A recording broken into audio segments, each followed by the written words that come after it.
ओम श्री सीतारामचंद्राभ्यां नमः। श्रीमद् वाल्मीकि रामायण बालकांडम चतुस्त्वारिंशः सर्गः, यानी सर्ग 44। इस सर्ग में ब्रह्मा जी का भगीरथ को पितरों के तर्पण की आज्ञा देना, गंगावतरण के उपाख्यान की महिमा। स गत्वा सागरं राजा गंगयानुगतः सदा प्रविवेश तलं भूमेर यत्र ते भस्मसात्कृता भस्मन्यथा प्लुते राम गंगायाः सलिलेन वै सर्वलोक प्रभुर्ब्रह्मा राजानम्यदम ब्रवीत। श्री राम इस प्रकार गंगा जी को साथ लिए राजा भगीरथ ने समुद्र तक जाकर रसातल में, जहां उनके पूर्वज भस्म हुए थे, प्रवेश किया। वह भस्म राशि जब गंगा जी के जल से आप्लावित हो गई, तब संपूर्ण लोकों के स्वामी भगवान ब्रह्मा ने वहां पधार कर राजा से इस प्रकार कहा। तारिता नर शार्दूल दिवंग्याताश्च देववत् षष्टिः पुत्र सहस्त्राणि सगरस्य महात्मनः। नर श्रेष्ठ महात्मा राजा सगर के 60,000 पुत्रों का तुमने उद्धार किया है।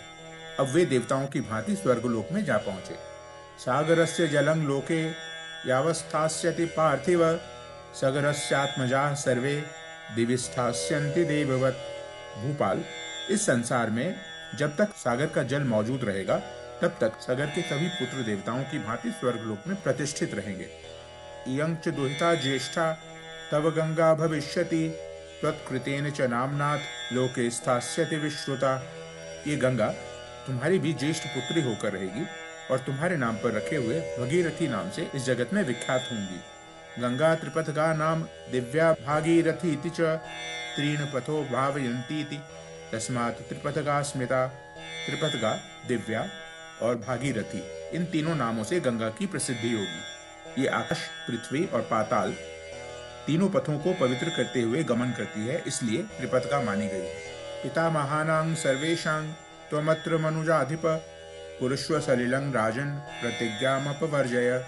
नरेश्वर महाराज, अब तुम गंगा जी के जल से यहाँ अपने सभी पितामहों का तर्पण करो और इस प्रकार अपनी तथा अपने पूर्वजों द्वारा की हुई प्रतिज्ञा को पूर्ण कर लो। पूर्वकेण हिते राजन स्नेनाति यशसा तदा धर्मिणां प्रवरेनाथ नैष प्राप्तो मनोरथः। राजन, तुम्हारे पूर्वज धर्मात्माओं में श्रेष्ठ महायशस्वी राजा सगर भी गंगा को यहाँ लाना चाहते थे, किंतु उनका यह मनोरथ नहीं पूर्ण हुआ। तथैवांशुमता वत्स लोके प्रतिम तेजसा गंगा प्रार्थयता नेतुं प्रतिज्ञानापवर्जिता। राजर्षिना गुणवता महर्षि समतेजसाः मतुल्य तपसा चैव क्षत्र धर्मस्तेन च।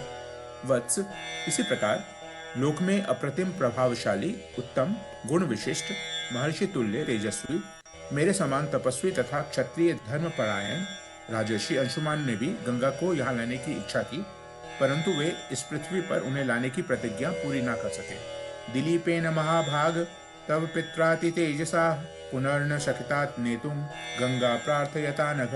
निष्पाप महाभाग, तुम्हारे अत्यंत तेजस्वी पिता दिलीप भी गंगा को यहाँ लाने की इच्छा करके भी इस कार्य में सफल ना हो सके। सा त्वया समिति क्रांता प्रतिज्ञा पुरुष हर्षभ प्राप्तोसि परमं लोके यशः परम सम्मतम।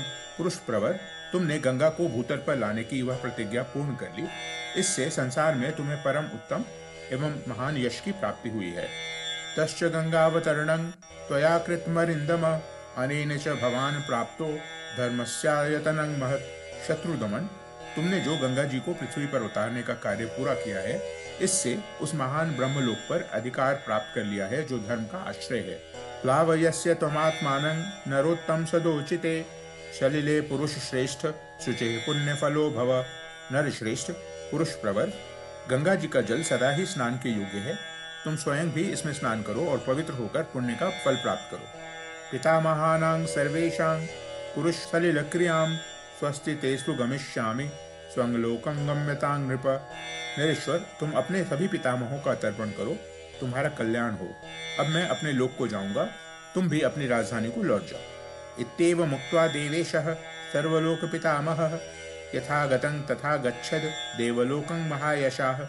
ऐसा कहकर सर्वलोक पितामह महायशस्वी देवेश्वर ब्रह्मा जी जैसे आए थे वैसे ही देवलोक को लौट गए।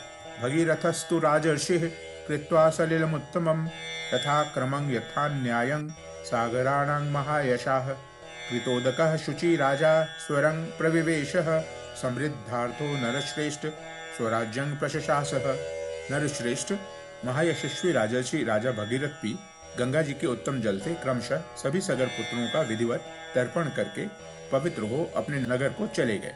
इस प्रकार सफल मनोरथ होकर वे अपने राज्य का शासन करने लगे।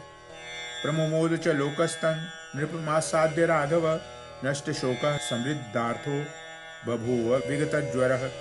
रघुनंदन अपने राजा को पुनः सामने पाकर प्रजा वर्ग को बड़ी प्रसन्नता हुई। सबका शोक जाता रहा, सबके मनोरथ पूर्ण हुए और चिंता दूर हो गई। एषते राम गंगाया विस्तरोभिहितो मया स्वस्ति प्राप्तो हि भद्रं ते संध्या कालोति वर्तते। श्री राम, यह गंगा जी की कथा मैंने तुम्हें विस्तार के साथ कह सुनाई। तुम्हारा कल्याण हो। अब जाओ, मंगलमय संध्या वंदन आदि का संपादन करो। देखो, संध्या काल बीता जा रहा है। धन्यं यशस्यमायुष्यं पत्रं स्वर्गमथापि च यः श्रावयति विप्रेषु क्षत्रियेष्वितरेषु च प्रीयन्ते पितरस्तस्य प्रीयन्ते देवतानि च इदमाख्यानमायुष्यं गंगावतरणं शुभम। यह गंगावतरण का मंगलमय उपाख्यान आयु बढ़ाने वाला है, धन, यश, आयु, पुत्र और स्वर्ग की प्राप्ति कराने वाला है। जो ब्राह्मणों, क्षत्रियों तथा दूसरे वर्ण के लोगों को भी यह कथा सुनाता है, उसके ऊपर देवता और पितर प्रसन्न होते हैं। यह शृणोति च काकुत्स्थ सर्वान् कामान् वाप्नुयात् सर्वे पापाः प्रणश्यन्ति आयुः कीर्तिश्च वर्धते। आयुः कीर्तिश्च वर्धते। कुकुत्स्थ कुलभूषण जो इसका श्रवण करता है वह संपूर्ण कामनाओं को प्राप्त कर लेता है, उसके सारे पाप नष्ट हो जाते हैं और आयु की वृद्धि एवं कीर्ति का विस्तार होता है। इत्याशे श्रीमद् रामायणे वाल्मीकि आदि काव्ये बालकांडे चतुस्त्रिंशः सर्गः। इस प्रकार श्री वाल्मीकि निर्मित आश रामायण आदि काव्य के बालकांड में 44वां सर्ग पूरा हुआ। ओम।